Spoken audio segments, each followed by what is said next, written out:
it's Marley from the Energy Boutique with another episode of What the Fact. So one of the most common questions that I get asked is, where do I find out where this full moon is taking place in my chart? Or how do I figure out what house the moon is taking place in my chart?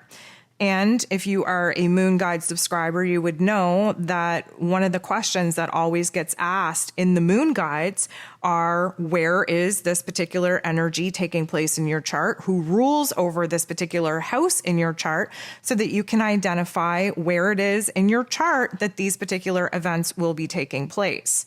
So I'm hoping to show you guys a little bit about how to find out where you need to go to figure out where this moon event or another astro event is taking place in your chart. So we're back at astro.com. And again, you're going to find your chart. Again, if you need to listen to the earlier episode of What the Fact, you go right ahead. I showed you how to find your birth chart and what's going on here. In the first episode, I kind of talked about how, the date is important, how we can look up past events, future events, whatever the case may be. Well, right now we have a full moon in Aquarius taking place on Thursday, on August 11th. So we're going to just punch 11 in there and we're going to say, show the chart. So as you know, this will give you the actual birth chart, the natal placements of the time in the cosmos that you entered into the world. This is for our guest, but as I mentioned in the earlier episode, you got to come up here and click with transits. So now when we come down, we see that all of these green little symbols, these are where the planets are currently moving throughout the cosmos, okay? And how they interact with this individual's chart. So on Thursday, August 11th, we have the full moon taking place in Aquarian energy. If you are a Moon Guide subscriber, you will already have this information in front of you. You will know that it's taking place at 9:36 p.m. Eastern Standard Time. It's also taking place at 19 degrees in Aquarius. One thing that I'm going to show you is not only how to identify where it is that the moon is being activated in your chart, but to figure out at what degree it's actually going to land on. So here on the outer wheel are all the zodiac signs, okay? And we know that the moon is going to be in Aquarius. Now, this gives us a general time of day. It kind of gives us noontime, which isn't accurate, seeing as the moon event is actually taking place at 9:36. So some astrology software will let you enter a specific day and time for you to kind of show the compatibilities of your chart versus where it's at in the cosmos. This one does not, which is fine. What I will explain to you here is that each zodiac sign is divvied up into 3 sections. You'll see a marker there, a marker there, and a marker there. Reason being, all these little lines are degrees. There's 30 degrees in each and every single sign. So we know that, half of 30 would be 15, right? Takes us right here. And we know that this particular moon is taking place at 19 degrees, which lands us right about here. Reason why I'm telling you this is because in other charts, it's going to get very tricky when the house, okay, so we see all of these numbers in here and how they're all kind of divvied up like different pieces of pizza or pie. That is a house. Each house stands for something different, represents a different area of your life. So this is why it's important that we figure out where this moon is going to take place in your chart and in other people's chart. We're going to explore a couple different charts to try and give you a different perspective on how this is different for everyone. So again, this is a Leo with a rising Capricorn. So what do we know? Well, Aquarius sits across from Leo, right? We can see this person is about to have their solar return, their birthday. We know that the sun sits across from the moon in order to create our full moon. That's what gives us our full moon. So we know that this person having a lot of these personal placements in this Leo energy, so close together. Look at the degrees here. They're so close together. they're going to be in what we call a direct opposition to where the moon, just technically the moon should be over here closer to Mr. Saturn. It's going to be in a direct opposition, okay? And that can create a little bit of a crossroads, a restart, a rebirth in someone's life. Easy to figure that out, knowing that this person's about to have their solar return. They're about to be reborn in their new natal year. So this is a full illumination, right? Full moon, full illumination of a change, a transformation that is happening, because this is happening in the first house, to one's self, okay? So the first house of self sits across from the seventh house of how it is that we share ourselves in the world with other people, right? We can dive into the complexities of, what all the houses mean, but especially the first versus the seventh. But basically what we know, if you've listened to the astro forecast for the full moon in Aquarius, what we know is that this is a full illumination of some details coming forth while reflecting back over our past experiences to connect the dots on how we landed in this particular moment in the here and now, taking responsibility for our own progress or failure. And when we talk about individual progress or failure, we talk about the Leo energy. We talk about the team, the collective, the community. We talk about the Aquarian energy. So there's definitely a tiff going on inside this person at this particular point in time. It's almost like they have to choose. Are they going to choose to renew themselves, their faith, their energy, their love, their life force in being of service to other people? Or are they going to see the connection on where they can be honoring themselves and doing what they need to make themselves happy, knowing that it will better the relationships that they share with other people in their realm, and that it will better help themselves by helping the greater, grander collective. So we could really go into hours of, if you've ever gotten a session with me, I can talk for hours. We could go into the depths of all the different aspects where all these placements are in order to figure out what kind of moon event this particular person will be having and, what we can expect that transformation to be. We can gather a lot, but right now I just want to talk about this moon. So let's go visit another chart. So this is a Scorpio with an Aquarius rising. So Aquarius rising, that tells us that the full moon is going to be either in the 12th or first house. How do we know that? Well, this Aquarius energy, right? Full moon in Aquarius, this Aquarius energy rules over the ascendant, the rising sign. And this is why degrees are important, right? Because right now, this moon should technically be over by Mr. Saturn. So one could look at this and say, well, it's happening in my 12th house because that's where Aquarius energy starts. Technically, yeah, okay, we could get a little bit on board with that, but it's happening at 19 degrees, which is technically like right here, which means that the full moon in this person's chart is going to be taking place in the first house of self. There's a commonality between the last chart and this chart. I just wanted to show you the difference here because, yes, the Aquarius energy does rule over the 12th house as well, which is, our spirit self, endings, closures. And the first house of self is, new beginnings, new initiation, a rebirth of self, if you will. And, again, listen to the astro forecast of what this moon event is going to be, and we can clearly see how this will be affecting this particular individual with all of these aspects taking place in different areas of this person's chart. Next one. Okay, so we have a Scorpio with a Taurus rising.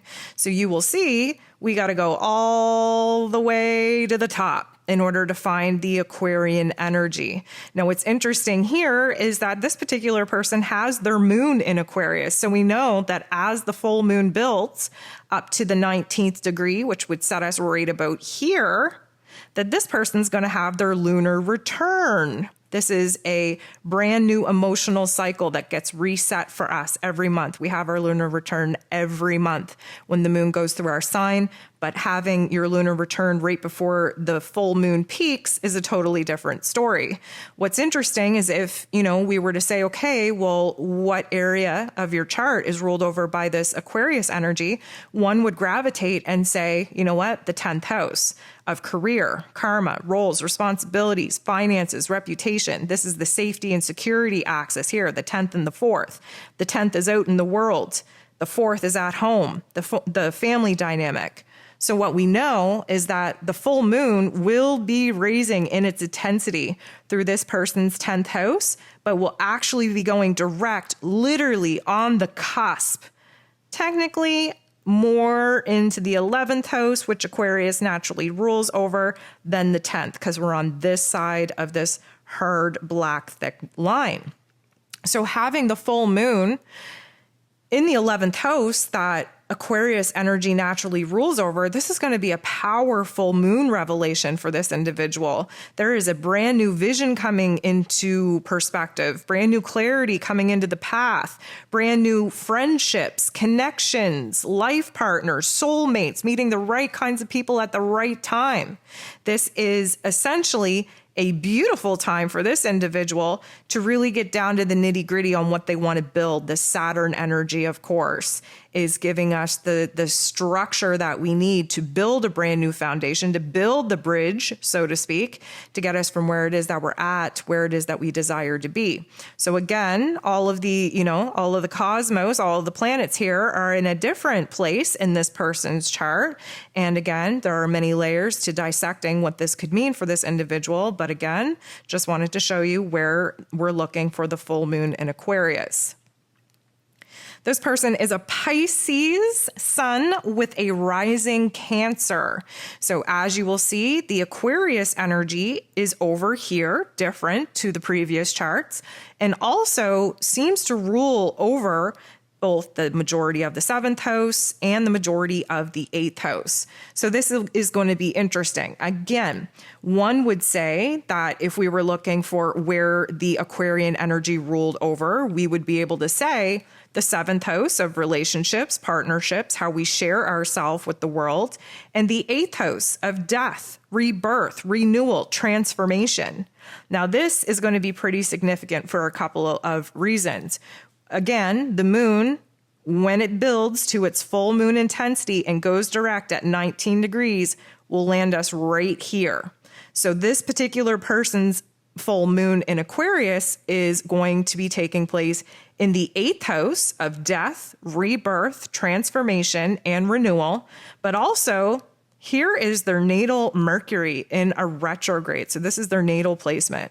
And it takes place at 20 degrees. So this is within orb of not only when the moon is supposed to be at the 19 degrees, but also with this sandwich with the Lord of Karma, Saturn himself. So Mercury ruling over the mental plane, communication, information, and how it is that we express ourselves, that's one thing. But this person's natal Mercury is in a retrograde. This person has a hard time not only articulating what it is that they think and feel within themselves, but has a hard time expressing that outwards.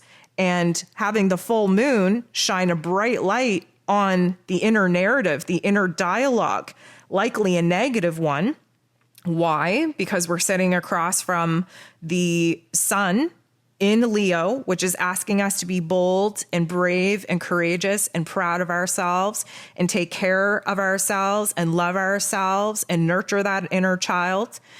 It's likely that this person has a very tough inner dialogue, somebody that's very hard on themselves, likely suffers from a lot of dark thoughts, negative thinking, low self-esteem, low self-confidence. The full moon right here, right, if we were to fast forward, the full moon illuminating, shining a bright light on some hidden perspectives, some hidden understandings of this particular mental plane or inner dialogue is likely going to have a huge effect on this person because it's taking place in the 8th house. Something's dying. Something needs to die. Maybe this negative ass narrative needs to die. Maybe they need to, adopt a better dialogue within themselves. Maybe them biting their tongue and not speaking the truth needs to die. Because again, check out the astro forecast. The Leo energy is here to push us into our truth, to push us into our strongest, most powerful self. But on the flip side, again, full moon over here, just shining a bright light on what needs to die, what needs to be reborn, what needs to transform. And another interesting fact, the 8th house and the 2nd house, this is a give and take. The 8th house is naturally ruled over by Scorpio. 2nd house is naturally ruled over by Taurus. The true nodes of the moon are currently on the Taurus and Scorpio axis. This is about what we have to let go, what we have to end, what we have to close, what we have to kill or put a death to in the 8th house in order for something beautiful, strong, productive, encouraging, worthy to be born in the 2nd house. And again, key factor, this individual has this Mercury retrograde being activated with the full moon energy. There's likely a true transformation of the inner realm, the mental realm, the inner dialogue, speaking up, speaking out, and speaking one's truth. This particular person is in Aries with a rising Scorpio. So we'll find the Aquarius energy down here kind of rules the majority over the 3rd house. The 3rd house is naturally ruled over by both Mercury and Gemini. It is the mental plane house. It is information, communication, how we express ourselves. It is the local community that we call home and very much connects with siblings. What we know is that this energy, Aquarian energy, is going to be intensifying in this person's mental plane as it reaches to its peak energy at this 19 degree. So if the moon was right here where it was supposed to be, we would see that the full moon is going to be taking place in their 3rd house. Very close to Saturn. Again, listen to the astro forecast so that you understand, or download the moon guide, or you understand how Saturn plays a part in this particular full moon event. But realistically speaking, this is going to be a huge illumination of new information coming in to change one's beliefs, especially about oneself. Why do we know that? Well, the 3rd and 9th house is on the axis of information and beliefs. Gemini naturally rules over this house. Sag naturally rules over this house. Gemini energy is very divided. The ego plane needs to debate it out, good, bad, otherwise, in order to find a middle ground. Very much the information coming in from our local environment. While the 9th house is the information coming in from our higher self, the intuition, our philosophy sector of our brain, if you will. And that has a huge impact on what it is that we believe to be true. The sun, being in this Leo energy, needs us to believe in ourselves. But something, especially when we're taking a look at this Aquarian energy, something from outside sources, other people's opinions, other people's perspectives, what we think other people are going to think of us, has had a direct impact on our mental health and has definitely stunted the amount of power, the amount of belief and trust that we're able to have in oneself. So the full moon is likely going to be activating, illuminating some details, some information, some aha moments coming forth in this individual's mental plane that will totally illuminate why it is that they have a certain belief system about themselves, and of course give them the opportunity to rewrite that narrative. Okay, so one more. This particular person is a Cancer with a rising Scorpio. So again, we're looking at the 3rd house for this individual. And, we see some powerful placements here. I don't want to dive too much into a chart analysis here, but the full moon, as it intensifies, will be activating this person's natal Jupiter in a retrograde. Jupiter is currently in a retrograde right now, which means that this person is having a huge amount of growth and change in their lives, especially where information, where understanding oneself, communicating, expressing oneself, using information and knowledge as a source of power to, better their career, better their relationship, whatever the case may be.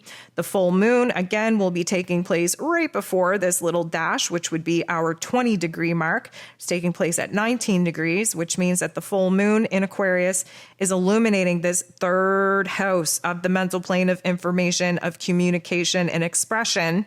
And take a look over here. The sun, of course, in Leo is in all of this energy right here.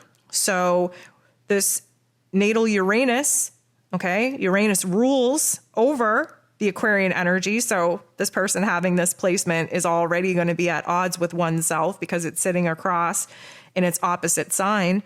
But the sun is close enough to this natal Uranus at 23 degrees. We like to keep a 5-degree orb within. So if we're at 19 degrees, we're only 3 degrees away. 3-4 degrees away from this natal Uranus, we can definitely say that this will be activated under the full moon in Aquarius. And this is just going to add to a sudden shift in insight, in aha moments, in light bulb moments that will totally change and transform the perspective, the understanding of events gone by, the internal dialogue and narrative that we have, likely from our childhood conditioning, and open us up to see where it is that our own mental narrative and beliefs have been blocking us from actually moving forward and obtaining the kind of growth and improvement in which we want. This Uranian energy likes to shock us, likes to disrupt us and jolt us in a way that just makes us a lot more open to change, very quick, very adaptable. And so the sun shining a bright light on this natal Uranian energy, sitting across from Mr. Saturn, Mr. Restriction, who is also opposing this natal Uranus. We have a lot of, I'm going to say, accordion effects. Uranus wants us to move, to grow, to change, and Saturn just wants us to stay the same and go low and slow to the extent where we're almost in a state of paralysis. And this is, if you listen to the astro forecast, we have a lot of stop and go going under the universal and cosmic energies of this full moon event. But this particular person is likely to feel that particular tug of war that much more. So guys, I don't know if that was just information overload, if that helped you or not, but you know what? It's super easy to figure out where not only the moon events, you can use any astro event, any day, just to take a snapshot of what's going to go on in your chart. So there's a lot of things that we can tell from this natal chart, and I'm going to continue to do these episodes, and hopefully we'll be able to make sure that you're able to look up your chart and see whatever astro event is taking place and how it's going to affect you. Thank you so much for tuning in. I hope this was helpful. Drop me a comment. Let me know what you think. And I hope you have a beautiful full moon.